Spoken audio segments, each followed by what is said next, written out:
Howdy, howdy! Before we continue with the new series Pathfinder, I wanted to add a little something in between. There will be another sketchbook tour. I've accumulated a few sketchbooks and now I finally have the equipment I need to produce videos much more quickly and comfortably, which is why I'm making much faster progress now.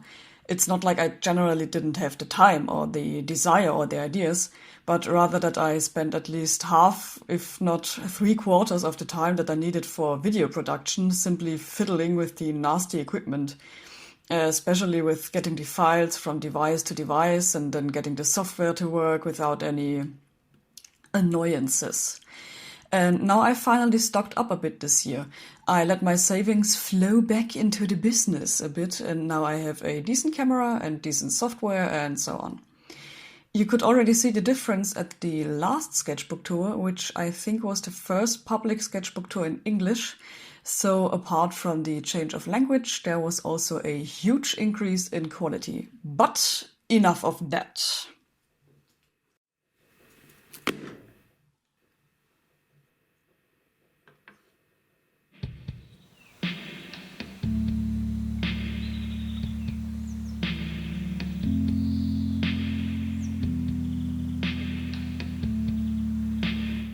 The next book, the last book ended in June 2018. This one, the new one, starts, as you can see here on the back, in July 2018 and ends in March 2019.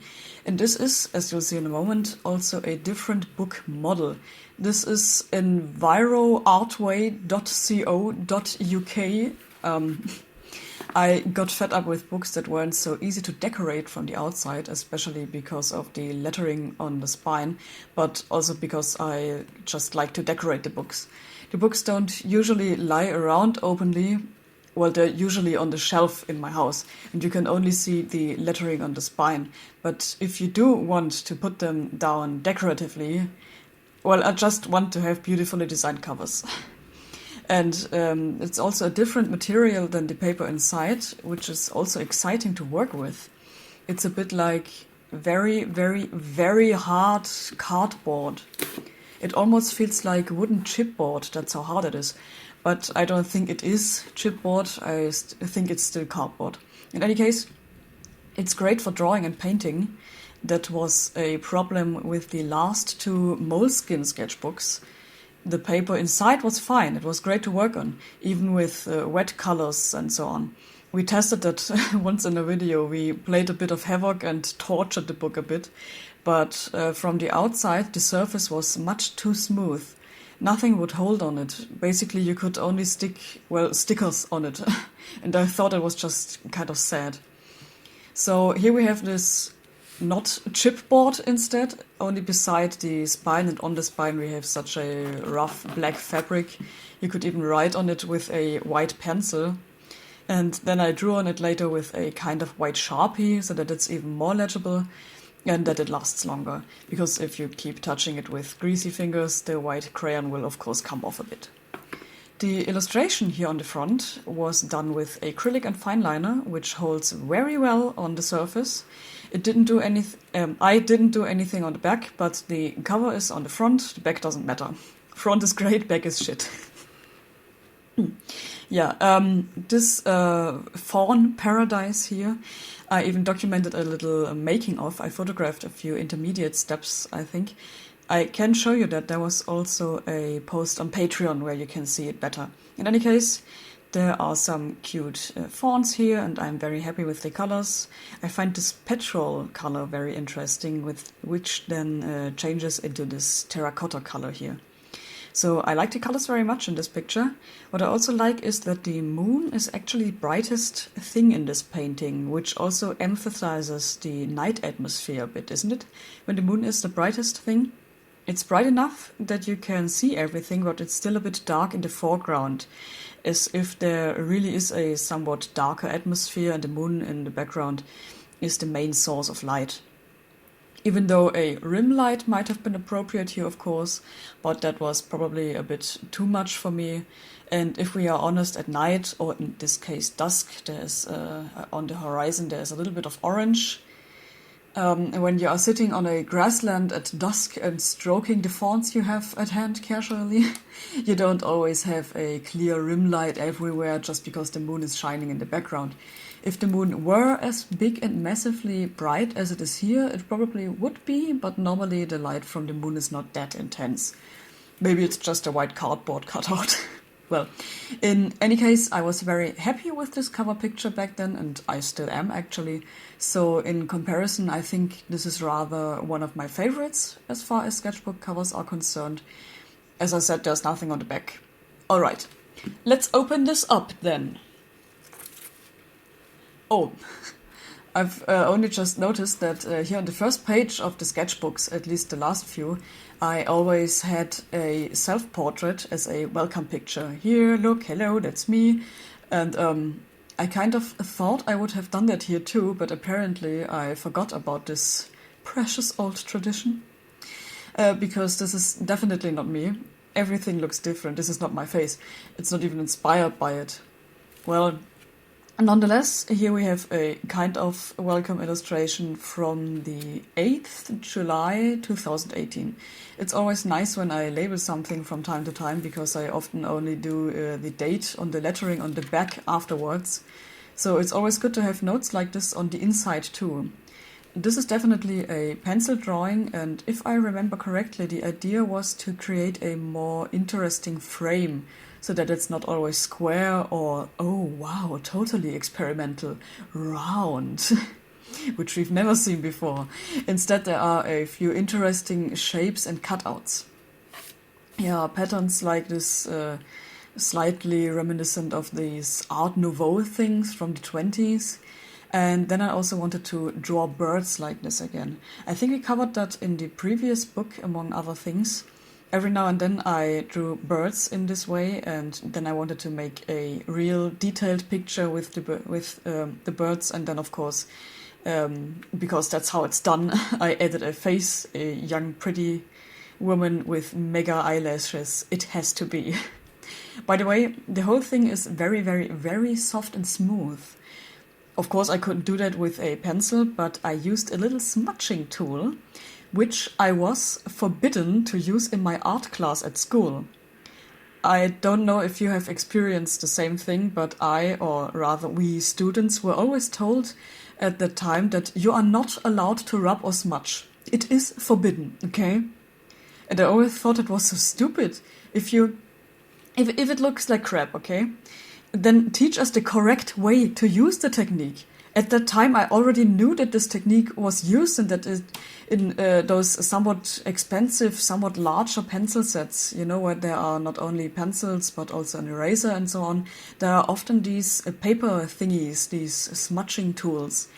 And I've also seen so many times that good pencil artists also rub the stuff in with tissues and tempos to get this very smooth surface, which you can't do otherwise because of the rough texture of the paper.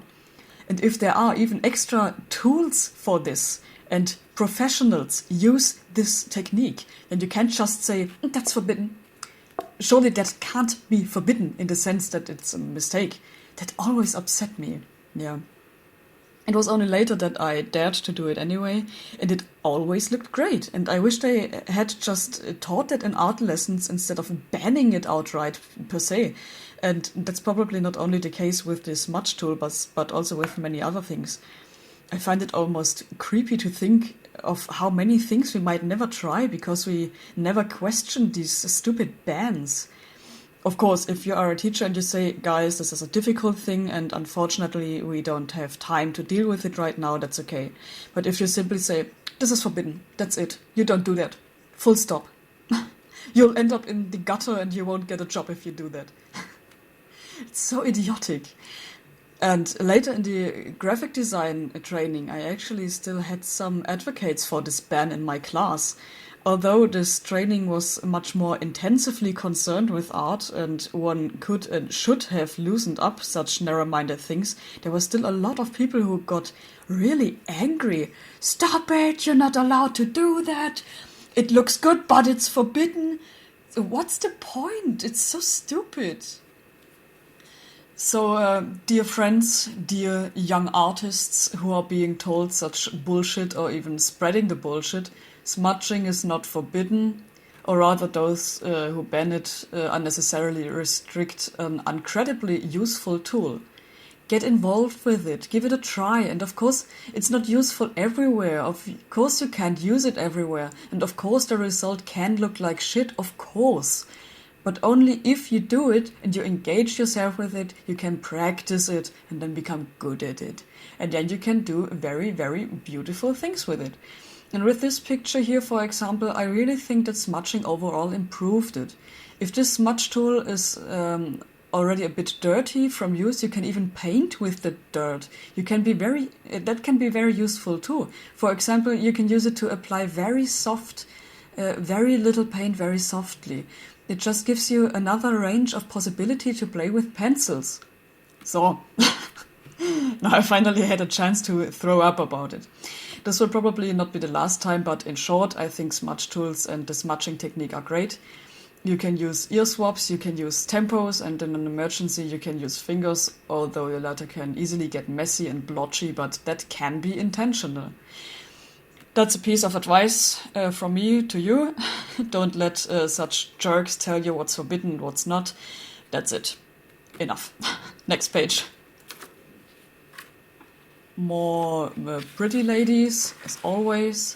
The other side I just left out because I'm dumb for some reason. There are only these prints from the opposite side that was pressed over there. Apart from that, the page is blank, so it's not like you can see it through the camera. There's actually nothing but dirt. Then here I drew some faces again. Wait, I'll go back for a moment. In this picture, I found it very beautiful that the waterline and the eyes were successful. And that's what I tried to do again with the smaller faces here. If it works, it makes the eyes look more realistic and also more three-dimensional. And here's also a small bouquet of flowers with colored pencil I made for... it says Steffi. I drew it for a friend because I didn't want to look for a greeting card on the internet to send it via WhatsApp. I prefer to draw it by hand and send it instead of a greeting card. Next page. Here on the left we have the 12th of July. Both from the 12th of July. I had in the back of my mind that this might work as a tattoo design. It would have been more for limbs because it's rather upright and narrow. So it's more for a leg or an arm. Depending on which part of the body you would have to make it bigger or smaller, of course. It should be a kind of stylized fox or some kind of dog-like creatures. I really like the way the teeth and gums have been done with the hatching. Unfortunately, I don't like the general structure, especially with these yellow balls and this grass or whatever it's supposed to be. Isn't that great either, but okay. It's partly for practice purposes, and if we really want to use it as a tattoo design, we can still change everything and maybe make a completely new background for it. But I don't think the snout is bad at all. And the fact that the pupil is a cross is really cool. Maybe I'll make a new design based on this one and only take over the parts that turned out well. In the meantime, however, I'm trying to go in a different directions with my tattoos. For a long time, I've been longing to do realistic tattoos. In other words, photorealism. However, I'm not completely averse to things like this, especially hatching. I always like very much. I just don't push so much in that direction these days, but rather try to push in the photorealistic style. So if you wanted realistic motifs, come see me. Sorry, that's always at the sketchbook tours I try to get you to get tattoos done. But you have to, come here. On the right side here we have something colorful. You have to do something colorful again. I wanted to make a background with an old, half-dried, disgusting, dirty yellow Copic marker so that it wouldn't look so boring. Great job. What this is, here you can see a Medusa head and a broken statue that can only be Perseus. Greek-Roman mythology. Perseus should be a familiar name. The hero who defeated and killed the Gorgo Medusa. Part of the point of the picture was that I've always been a bit annoyed by it. And again, I'm annoyed. Again, a story where I get annoyed. Anyway, I was annoyed that the Medusa depictions these days, now I actually say it these days, it always sounds like, everything used to be better. Still, the mythical figure, the mythical character Medusa in today's depictions is always such a beautiful woman with a model's face and snake hair, so that you can recognize Medusa in the first place. But the snake hair actually looks really good, and it's a dashing look. What annoys me about is that depending on the version, this Gorgo Medusa is so unbelievably, screamingly ugly, right? She's just so incredibly ugly that people turn to stone because she's so ugly. And then you have these perfect, beautiful, symmetrical faces with smooth skin and full lips and perfect proportions. So anyone who looks like that would probably just look in the mirror all the time. Okay, yeah, but there's of course this slightly newer version of this legend. I deliberately say slightly newer because it is nevertheless many, many centuries old. In this new version, Medusa is a cursed woman who was once very beautiful, and basically the only ugliness comes from the snakes and people are turned to stone by magic. That would explain why the Medusa is so wonderfully beautiful nowadays, because by now this version of the story is better known, I think. In the original version, it wasn't like that. It wasn't like that in the very old saga, which was the first version I heard as a child in a children's audiobook. At that time, I had many ancient sagas, mythology, as well as the Odyssey and the Tales of Aesop as children's audiobooks. I looked it up on Wikipedia later because I was so confused that Medusa was suddenly a cursed woman who had been raped and was brainlessly punished for it. Whereas I think that was also portrayed as unjust in the story itself. The fanfiction writers in ancient times probably wanted to add a little bit more tragedy to the story. Before this version, the old version was that the Medusa was simply a Gorgo. That is a creature that is just born that way, and that is just so incredibly, screamingly ugly.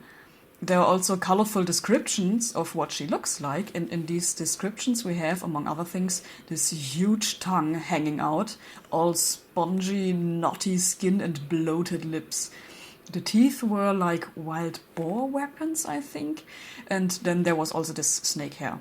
The fact that such a creature is running around and effectively killing people by showing its face is of course not a good thing, and in the old version Perseus is thus indisputably a hero. He kills the creature and in doing so saves the lives of hundreds of people. That's not necessarily a bad thing. And as a reminder of this old version before the beauty queen Medusa became fashionable, I drew this ugly version of Medusa as I imagined her back when I was a child. Although, of course, you can't imagine something so ugly that you turn to stone, but of course you still kind of do it, obviously. It's the same with the monstrosities of H.P. Lovecraft, for example. They actually work best when they are described in the text and not shown in pictures. With the visual representation, you almost ruin it. So, actually, I ruined it. I messed it up. Sorry. So here we have more horror. After that there will be pink fluffy bunnies again, I promise. But now one last horror. Another tattoo design was the idea here, even though this is of course much too delicate for a tattoo. Far too much detail. It's not technically achievable on the skin. Or rather, yes, it can be done. You can tattoo it like that. It will look like that when it's freshly done. And it will last for maybe 2 weeks. Yeah.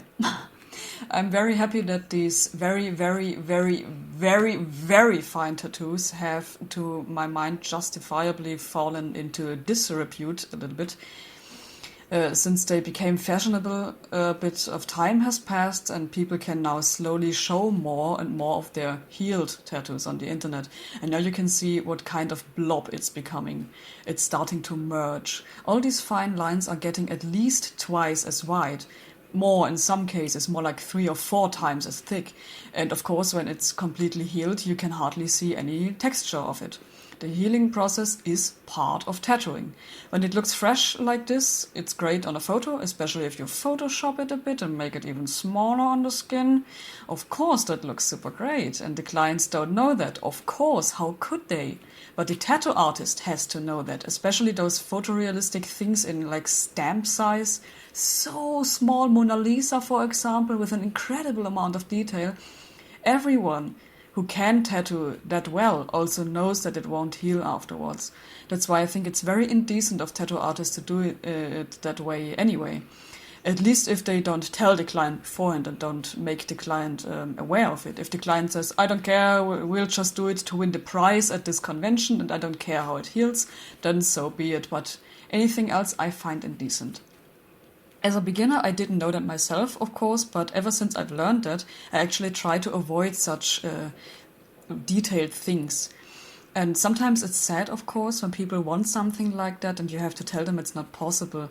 In a year at the latest, it looks like, yeah, not good. So to come back to the sketchbook and the picture here, well, I didn't plan to tattoo it like that. I just got a bit fancy because it was so much fun to draw it. But apparently it wasn't enough fun because, as you can see, I never finished hatching it here. So, and on this page we have a portrait of my friend Biene. Some people know her from the audiobooks I did a long time ago. Back then I wrote a really rather stupid Harry Potter fan fiction. She then made me a little audiobook of it. And that's her with her cat, and it was such a lovely picture that I couldn't resist drawing that. I think it was just a really, really sweet picture. I probably could never really capture that, but it was really nice and a really sweet animal. And the pet is cute too. Nah, the old joke. Moving on. Gosh, how did I come up with that again? That had... it was inspired by something, but I can't remember what it was. But the idea was that it should either be stained glass windows or frescoes on the wall. They should then fit together thematically. Always a snake with feathers, a 5-petaled flower, and wings. Then 3 different compositions that work as a group. For example, as a fresco on 3 sides of a room, hence these columns and the round arches in between. Temple of the Snake Flower or something like that. Here's another one with stars around it. Yeah. Here's one of those escalop staffs too, but it didn't fit so well with the others. Anyway, and here are some more unrelated things. Lady with armor, I think that also had a tattoo idea as a background, but it's not a design at all. It just came up in the course of a brainstorming session. Yes, you might notice I posted it once and later sorted it out of the galleries, but it should still be on Patreon. But first, let's go back to the left side for a moment. This is some kind of Anubis head. And here are some more naked titties, which might get me into trouble here on YouTube. Of course, to be fair, I have to say that I have never had any problems myself so far. I have to say that you are very accommodating and have not yet reported me for something like this. Thank you for that. As long as it's not explicitly pornographic, I think it's allowed on many social media platforms when it comes to drawings. So nipples at least, I'm not sure about genitals. In any case, it's kind of a grey area and I don't think it's all that common for the image to be deleted or the account to be blocked in the event of a report. On paper, I don't think they are that strict. But now over to the painting here on the right. I'm very happy about it because it's finally a real finished painting for a change with a background, no gaps, no unfinished parts. I like it just from that aspect. I mean, this is mainly watercolor, colored pencil and a little bit of fine liner. You can see that in the flowers especially and in the pattern of the fabric. The tree here is still black colored pencil. I used white acrylic paint for the moon and a few edges and here also for the flowers. This was created at the time when I was chasing the ultimate goth aesthetics. Very cliche, crying bride with black veil in front of a full moon with dead trees and bad weather.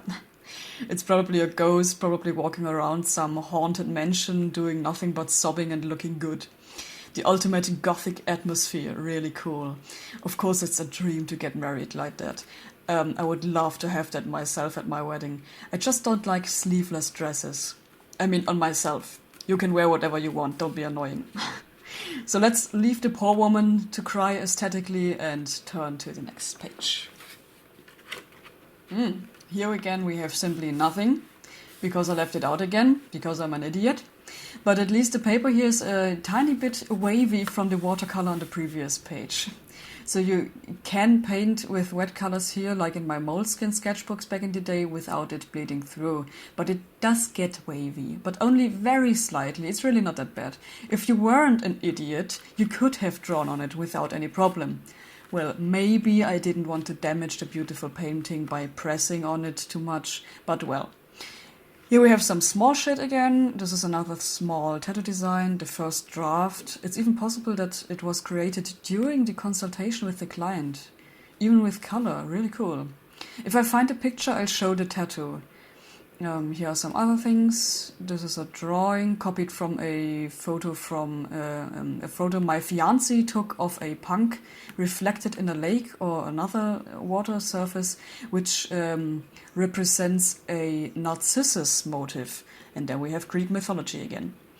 There was a lot behind it, but I don't want to explain that in my own words, because it was his work of art and his idea. In any case, I couldn't express it as accurately as that, and I don't want to falsify it. In any case, I thought it was a very cool idea. Up here we have a bit of horror, very classic with a white face, dark eye sockets and a gaping mouth.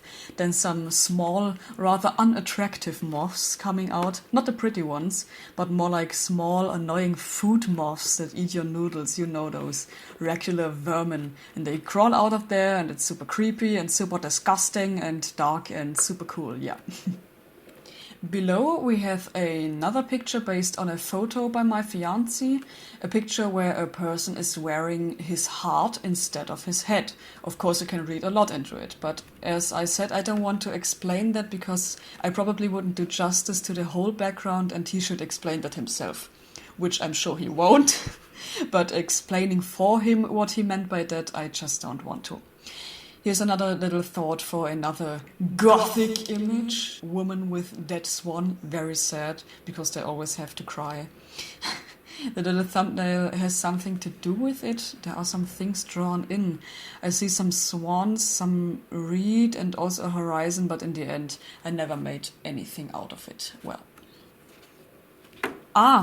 Here it is again in large. Well, of course, I should have shown it before, shown the finished tattoo here first in direct comparison, but okay.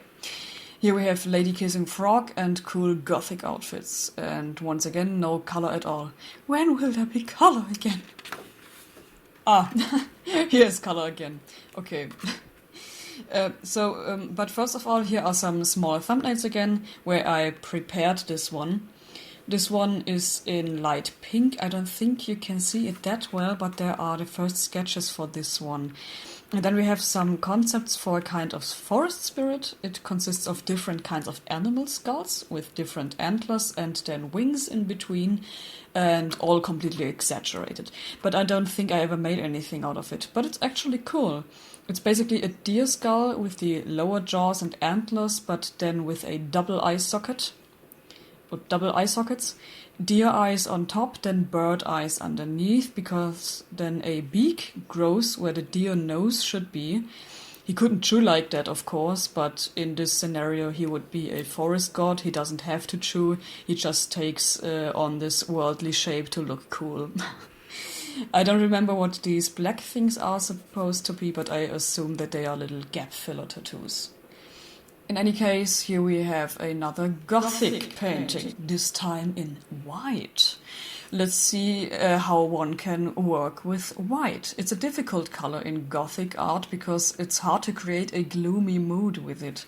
The darkest things here are the eyes of the owl and the nail polish. But of course, it suits a barn owl better if there's a lot of white, because they are usually very light as well. Head and back would have been brown, of course, even if not very dark, but still brown, but the picture was never finished, as so often. I think I just gave up at some point because I couldn't get the gothic mood I wanted to achieve with all the white. There, another blank page. My goodness, something is wrong with me that I somehow never fill all the books halfway. Well, there we go again. In the last sketchbooks, I often had LARP characters like this. This is another one of those, a kind of tribal LARP warrior. Then again, some kind of forest deity. This time a woman who has creeping plant branches instead of arms, who probably approaches people in a super creepy way before she then wraps her hentai arms around them and devours them. Underneath, of course, the cool scene girl with a really cute t-shirt and dead cool hair extensions.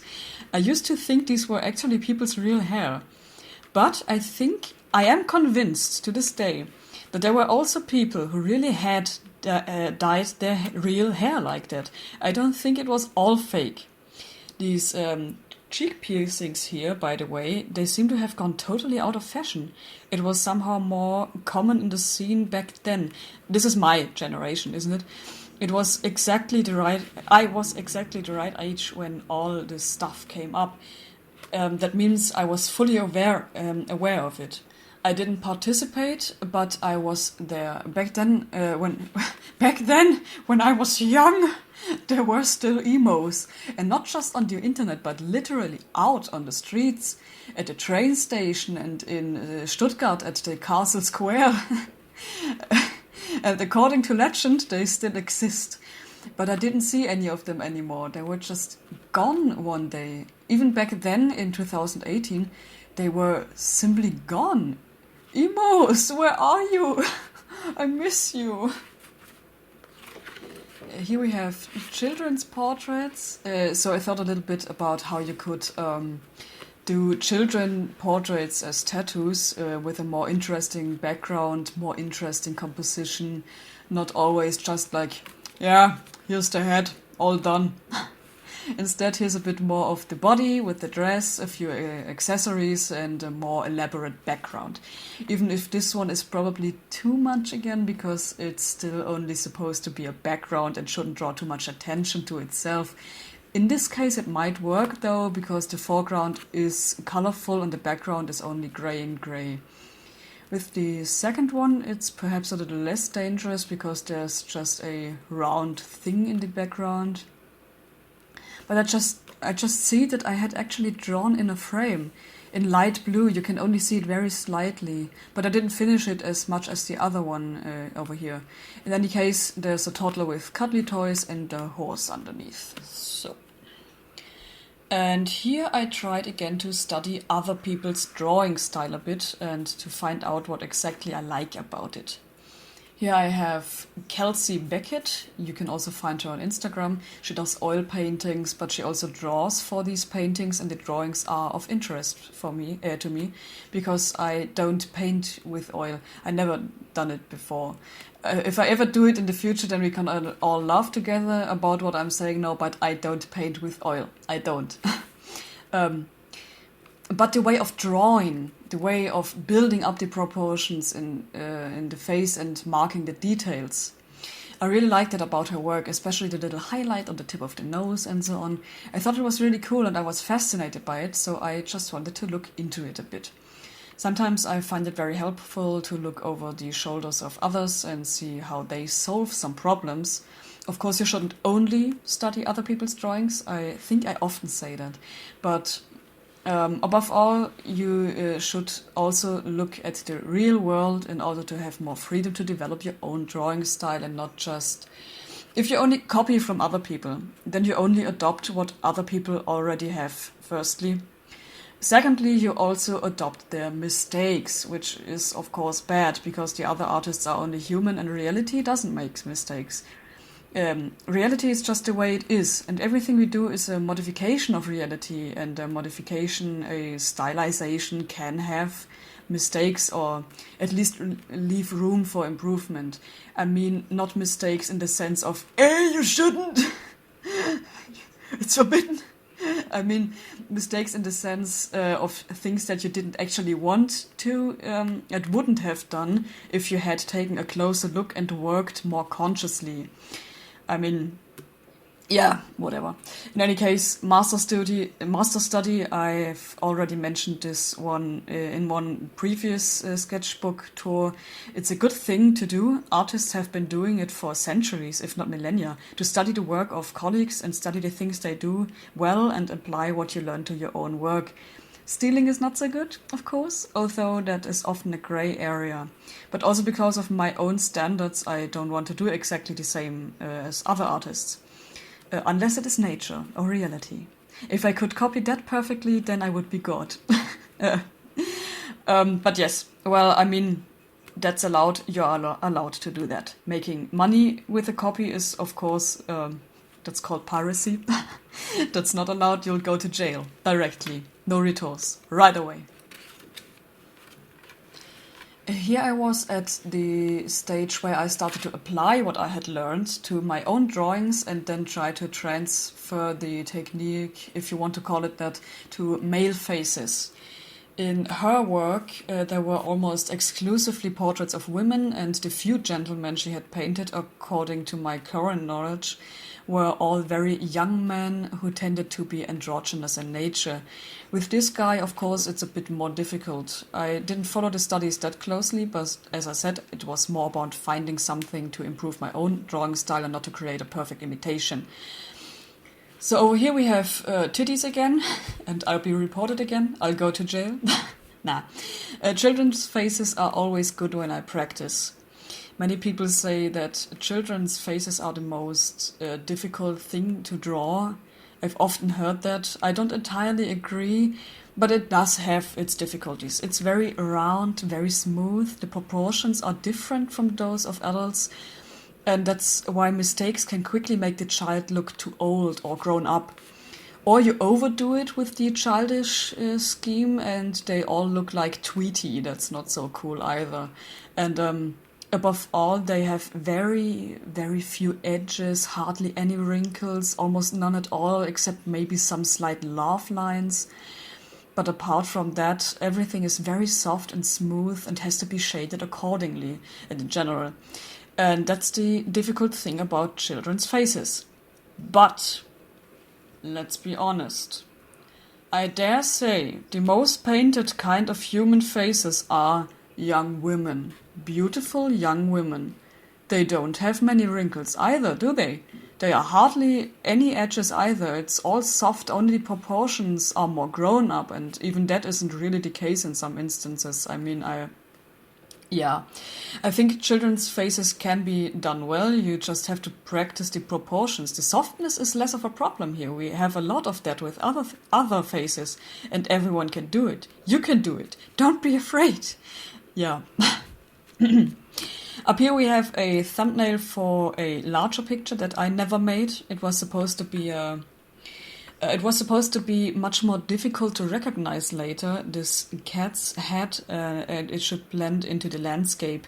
It was supposed to be a nocturnal forest landscape with the trees, which then form this cat's head very subtly and very difficult to recognize. The light behind the tree stems should then create the illusion that the cat is tearing open its teeth, spiked, ghastly mouth, very threatening.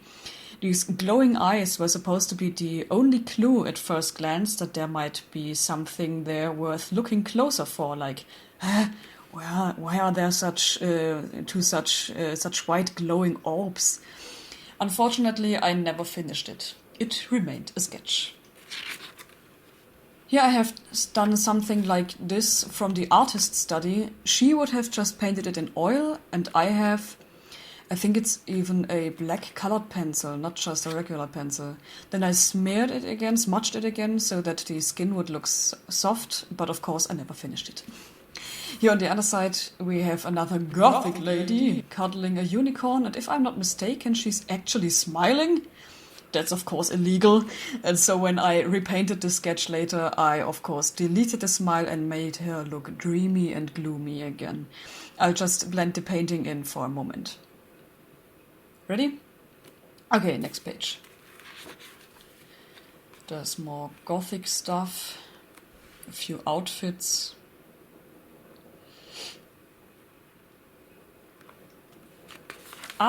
Oh, nice.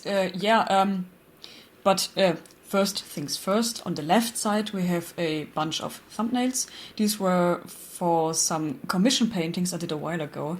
I am not a furry person and I've rarely encountered members of the scene, but when searching for potential clients, I stumbled across a furry art group on Facebook and got commissioned for 2 digital paintings. My art style, of course, differs a lot from the usual furry art style, but maybe that was actually what drew the client to my art. So these are the thumbnails for the pictures. If I still have them, I'll blend them in. So there's that. And on this side, I like this painting a lot too, also because it's one of the rare ones that got finished, and it's remarkably colorful for a non-digital artwork of mine. It's another mixed media piece featuring lead and colored pencils, fine liner, ball pen if I'm not mistaken, and of course vibrant watercolor. While I'm not happy with her bangs, I do like how the rest of the hair turned out, because I actually took the time to define the individual strands of hair for once, and thus created a hair texture that's neither just straight nor a Hermione-like mess of curls. So this is pretty much my own natural hair texture. Another blank page. Let's ignore that. Here we have something. This reads Gothic Mystery, and that's a bunch of sketches where I'm not sure whether I should talk too much about it, because I don't want to spoil the fun for what this project is. It's not like I'm currently working on it, but I plan to continue in the future, and I don't want to spoil the surprise. If you want, you can look more closer and maybe try to read my notes. If you want to know more, if you can read my handwriting, that is, it's pretty ugly, sorry. But yeah, let's continue. More cats. These suck, to be honest. I think, or at least I hope that I can do better now. The proportions are pretty off. But I like the hot dog lady. On the right page, I started drawing a portrait from photo reference, but I didn't feel like finishing. This is lead pencil and black colored pencils. Seems like I use the latter quite often in this book. Oh god, this house. Oh wow. Okay, so I mentioned once that these sketchbooks partly serve as a kind of diary for me. With this sketchbook, I didn't have a self-portrait at the beginning, but I have the biggest bombshell here. I even wrote down where it was. A yellow house from the balcony, September 2018, drawn for about half an hour while waiting for the washing machine. And that's when I don't know if I ever told you this, but we moved during that time, my fiancé and me. We had to move to the Stuttgart area that year, and I don't know what the situation is like now with the housing situation in Stuttgart, but it's hard for me to imagine that it's gotten much better. But during that time, I experienced it myself. It was a horror. You didn't get anything. There were no flats, and the flats that were available were so expensive and small and expensive and overrun with people looking for a flat, and it took us ages to find a flat, a really long time, and we had to get out of our old flat by the time we had to get out of it. We hadn't found a new flat, and we were really several times every week. We drove for a very long time because we moved from a bit further away. We had to drive 3 hours every day for the flat viewings, right? And then constantly, at least, often, we drove to viewings every day and got nothing. And at some point we had to move out of our old flat, but we didn't have a new one yet. So we ended up in a kind of workers' flat. I mean, where workers normally live for a fortnight or something, and we lived there for 2 months. because we couldn't find a flat for another 2 months. And from the balcony of this temporary flat, I waited for the washing machine. During that time, I was also looking for work because of the move, and I spent a lot of time alone at home because my fiancé had already started working in his new job, and I spent a lot of time alone at home. And now I realized that many of these drawings in the book were probably actually made in this flat. I just hadn't noted it down anywhere else except for this little diary entry. This is, this yellow house. Downstairs there was a garden, but we weren't allowed to use it. And yes, that was a very, melancholic time. I was not well at all. You couldn't tell from the pictures. I didn't notice it myself until just now. Yeah, well, I mean the gothic pictures where everyone is crying, but that wasn't a real mood for me. It was just a cliche that I wanted to serve as a joke. But I really wasn't feeling well. Wow, all the memories come flooding back. Let's get out of here quickly. Yes, here's a little bit more of the idea I mentioned earlier, which I'd perhaps rather skip without comment. If you want to be surprised, maybe you shouldn't look at it so closely, but it's possible that my scrawl can't be read anyway. Well, I remember. It was October and there was a Drawtober challenge on Instagram, or Inktober or Painttober. There were several challenges at the same time. I decided right from the start that I wouldn't manage to take a picture every day or to draw a picture every day for Drawtober, but I took at least a few, and my personal consistent theme, in addition to the given themes, was that I wanted to connect all these prompts with children. I'll blend in what I actually painted then. You can see a few sketches that were used later, like the boy with the pumpkin friend and the owl that brings the baby. I had made more sketches for more pictures, but I never made them because the job and flat search took up too much of my time and nerves, and I knew beforehand that it would be too stressful, but at least I did a little bit. Here on the other side is another self-portrait, me as a pile of misery. That was somewhat the constant mood during the weeks we spent there. This is... What is that? This is unbelievably ugly. I don't know what that's about. And here more gothic. A gothic dance, a bit of Edwardian wardrobe and hairstyle, and the guy is transparent with bones and skull, and very cool with lots of ghost fog, and of course I never finished drawing it, as always. And we continue with... I don't remember that one at all. Deer with autumn leaves, deer with butterflies or something, and again some faces. Oh, it's even a black ballpoint pen. I shaded it very, very finely to create the illusion of soft shading.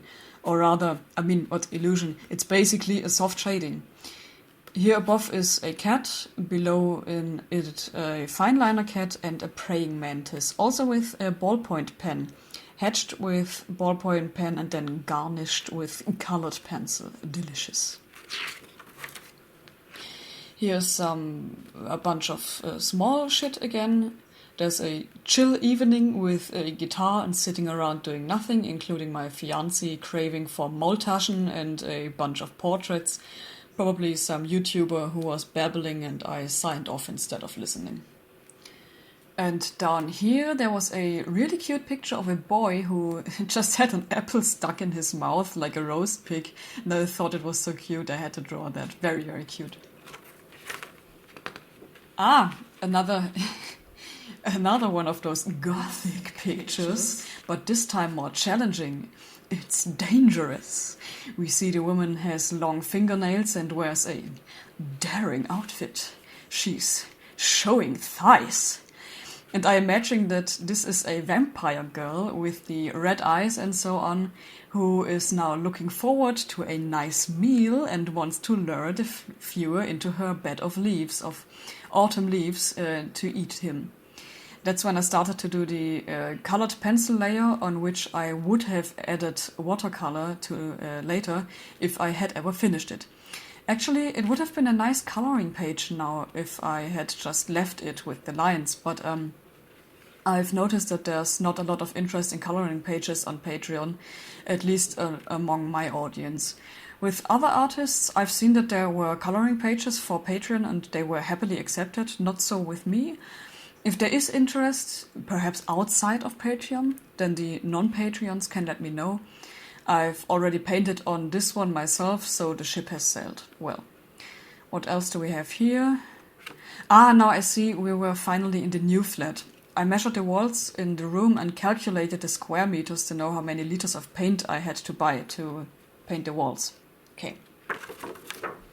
Here is another room, the same thing here.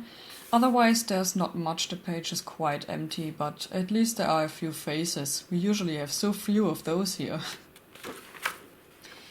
Here we continue with portraits. Again, a few gentlemen, all pencil. With the big one, I used smudging again. I find that it helps to get soft gradients and gray shades much better.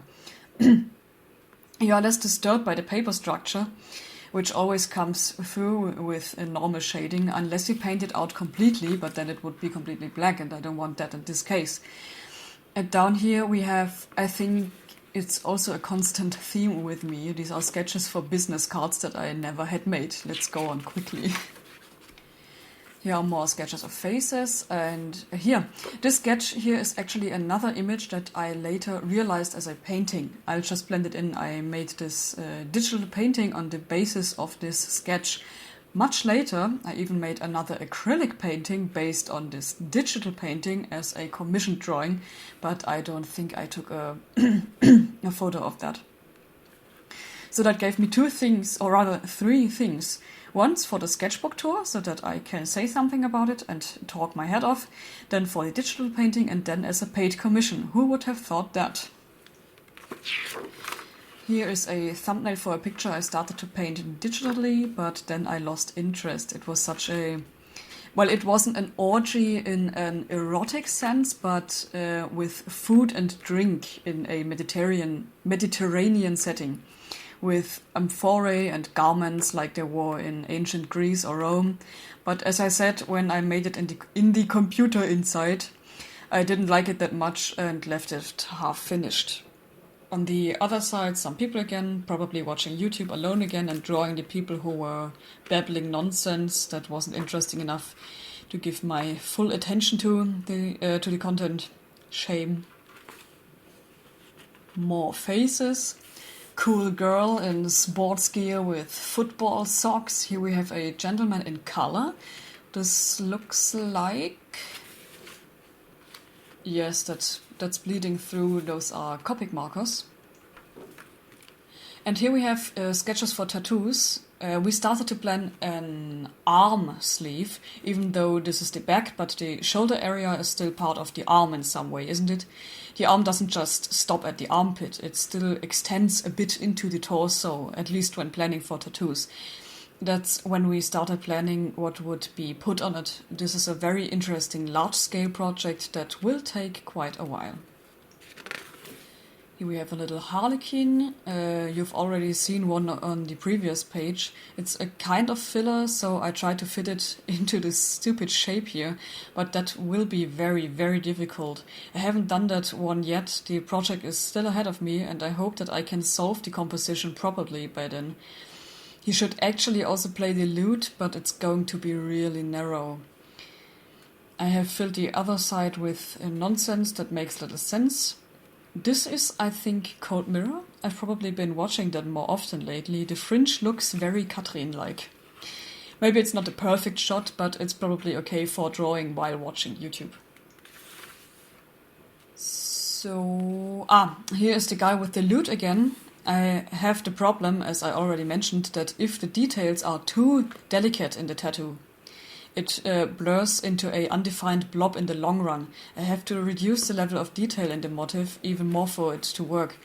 The legs here and the pom-poms on the feet should work as they are here. The face might be okay too, but the strings of the lute will be difficult. It's not even a real lute. The head is more like a guitar, but a lute head would probably be even harder to squeeze into the shape. Or I just didn't do any proper research at the time because I'm stupid. Oh well. More stylized faces with lots of highlights drawn in and whatnot in case someone ever shaded it later, but I never did. Here we have another tattoo design. This one was for a friend. I have since done it too, but I don't have a good photo of it. I think it has to be said that mandala is not exactly my speciality. So I can recommend many other colleagues who can do it better than I can and who also like to do it. And here's some more stuff. Many portraits, as always. Here I had another idea for a larger picture, here with a double moon, then the woman with white floating robes and the cat. This should then look as if the two are floating through the sky or falling down.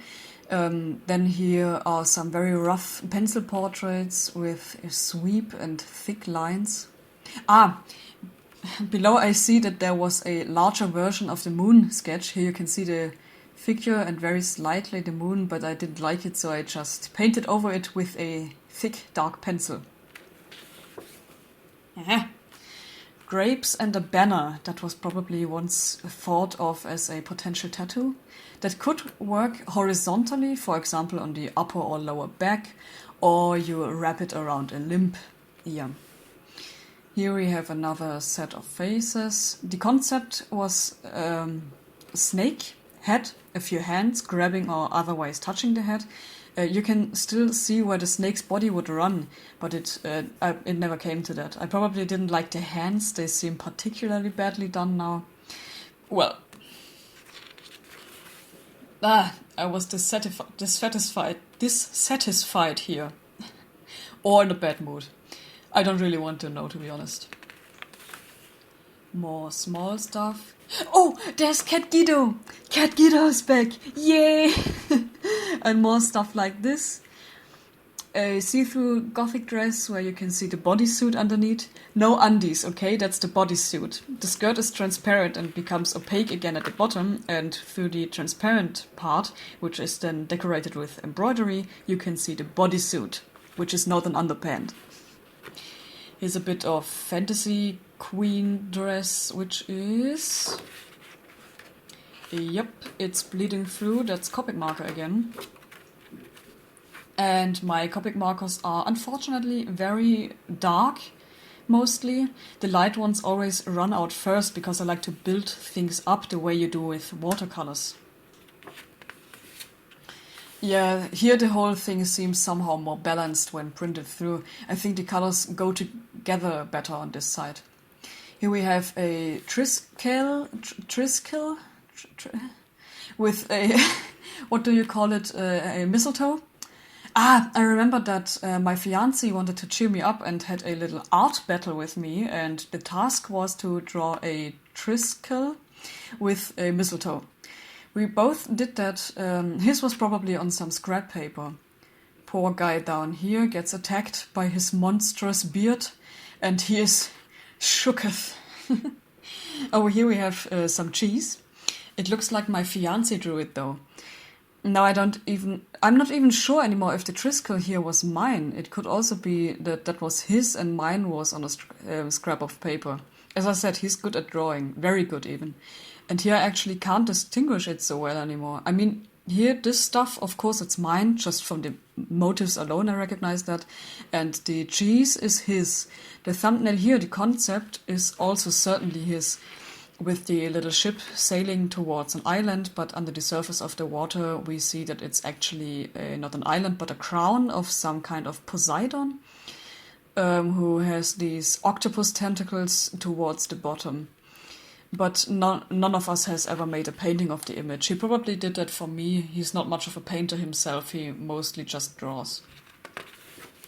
So here, yes, that's us moving on a huge yak with all our belongings in all kinds of bags and bits and pieces, with a shower and a telly with us, even though we didn't have a telly at all. All kinds of stuff, a hidden object picture, so to speak. Here I try to write, probably to improve my handwriting a bit. I didn't make this page. It was apparently my fiance again who took notes. Here I have, here we have a self-made bed. I mean, the bed frame is homemade, and what's missing is a headboard. And the funny thing is, it's still missing today. We still don't have a headboard, and the pillows always fall down between the bed and the wall into the crack. That's a bit. Actually, it should finally be taken care of. Well, here we drew something. I mean, he and I, how we could design the headboard and then build it ourselves to match the rest. But that's why it's dragging on, amongst other things. By the way, here's another lady blowing a soap bubble with a cactus landscape in it. That would actually be something for a larger picture. And here we have... Oh, yes, good. Okay, well, maybe I'll censor that one, actually. That's where we were messing around. I think we were hanging out with our friends one night. Here on the other side, these are just nipples. I won't censor that. That's fine. But here on the left side, it escalated a bit, and a few quite ugly genitals ended up on the side. We don't really have to look at that now. I don't know how old you are. And anyways, yes, mostly it's just stupid. You hang out with your mates, half of them are already drunk, then you order pizza, and the quality of your jokes decreases rapidly, and in the end, you end up with stuff like this. You can imagine. Yeah, I remember it was a draw this in your style thing on Instagram. It was like this, we had this picture here as a guideline. If I can still find it, I'll blend it in.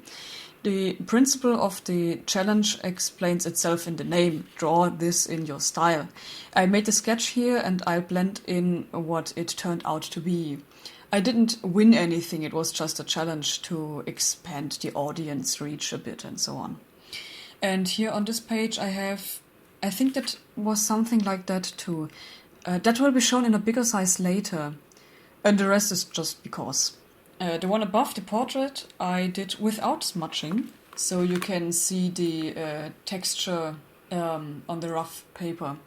That's okay, it's not bad, but you can see it. I mean, even when the pencil doesn't leave any structure and is very soft, the texture of the paper is at least still visible.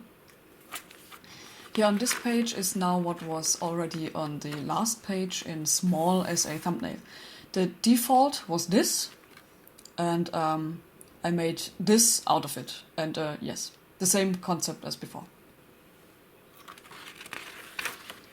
Cat and another cat. So I consulted photos again and drew a bit from them. I added the witch's head, which of course didn't exist in the photo. By the way, maybe it would make a cute tattoo if one could find a better pose for the cat. I studied scar tissue on this page. At that time I had... Oh man, that was so long ago. I had agreed with my friend Nata that we would draw each other pictures, and she wanted me to draw her OCs, which I don't think are up to date anymore even. That's how long ago it was. But she had this character who is very scarred, and in her drawing style, scars are always very stylized, very clean and minimalistic. Her style is also much more cartoon-like than mine, and I wanted to do a more realistic version of it because I like to do that. So I looked at real photos and looked up how some of the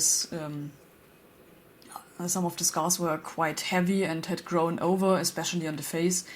I studied it a bit, but never got around to it or forgot to actually draw the picture, and she has probably already forgotten too. That's how it always happens. A bit annoying, but I'm sure it will come in handy one day, because actually I find it very interesting, because I usually see characters like him in such stylized comic-like drawing styles, and when I think about it, realistic scar tissue is not that easy, and I think to myself that I would actually like to be able to do that.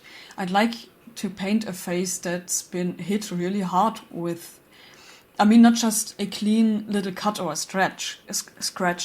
I have scars myself from cats or something, and from... I have a scar from pumpkin carving. You can hardly even see it. But really bad things that you had to stitch up really badly, of course, they look completely different. It's not just a light line that is drawn into the darker skin color, but it has structure and is really three-dimensional.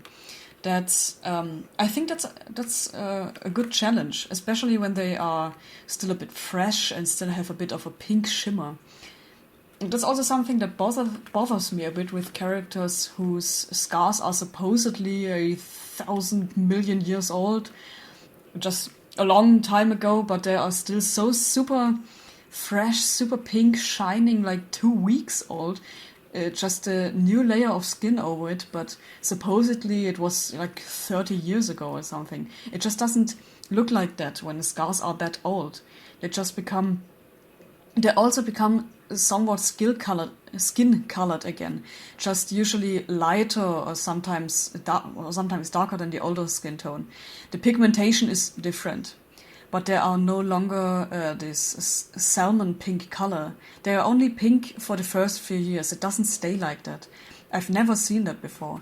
So that's a little advice for you from me as a tattoo artist, because I know such things because we tattoo over scars, of course. At least I do it. Some tattoo artists refuse to do, but I know, but I do it. I tattoo over scar tissue. The only condition is that the tissue is no longer of such a pink salmon color, because if it's still pink, then that's an indicator that the scar is still deep in the healing process, and that also applies if the injury was 2 years ago. But it's still in the healing process, then you get problems when tattooing, and the probability is almost 100% that the tissue will change again and the tattoo will be affected. With healed scar tissue, the probability is not quite as high. With a bit of luck, it will heal just like on normal unscarred skin. Yeah, so much for that. Yeah, more stuff, more faces. There I have... oh dear. Yes, business cards again. Don't even look. That's just awful.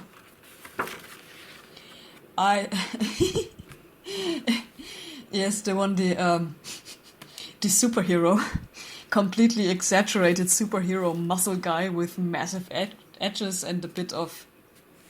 Yeah.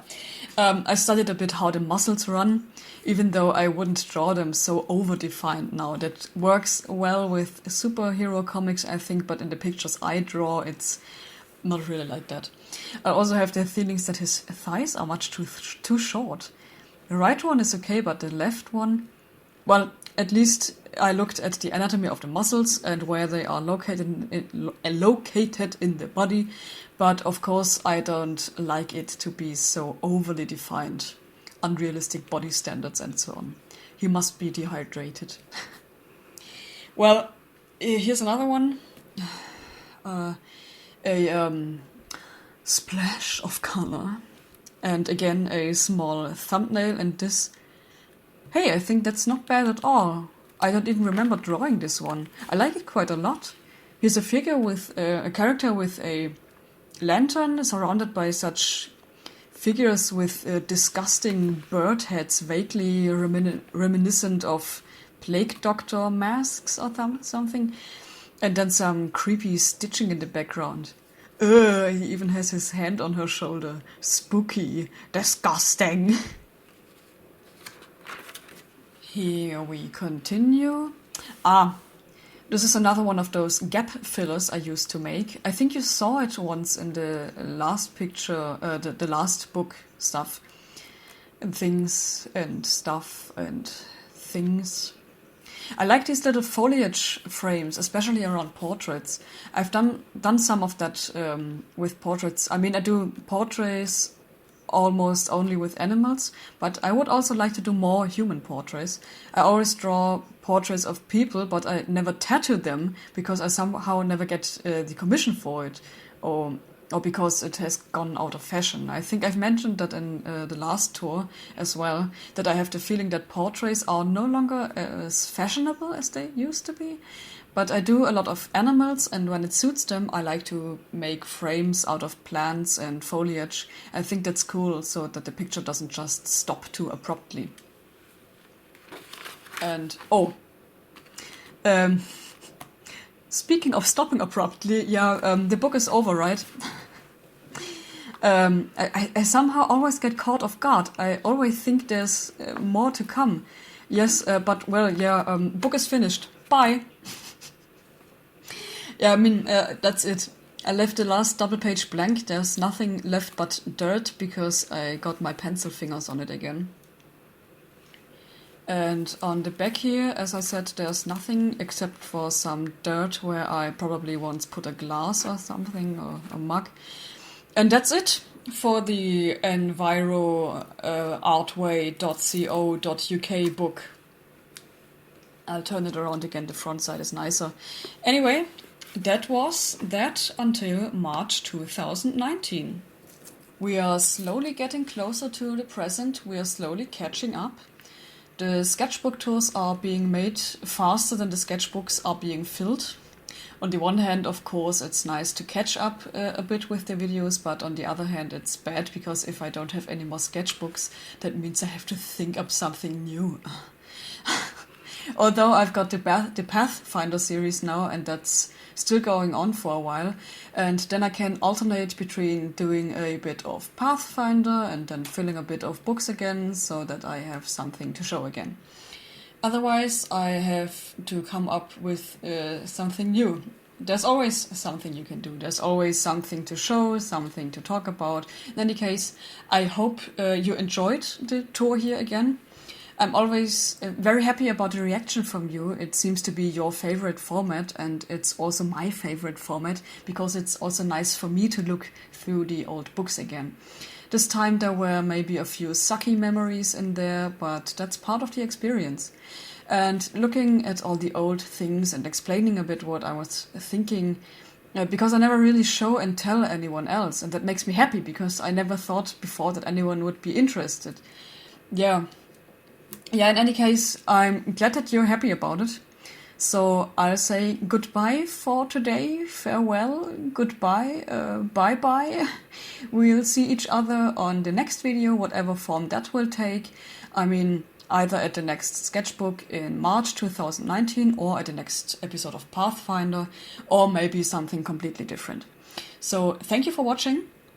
At this point, I'd like to send my love and a big thanks to my patrons who made it possible for me to buy some new equipment and to not have to worry too much about spending money on it during Corona. As I said in the last video, in the last sketchbook tour that I had made a little treat for the patrons, there is an additional sketchbook tour on Patreon, at least one. Probably even more in the future, depending on when you watch this video here.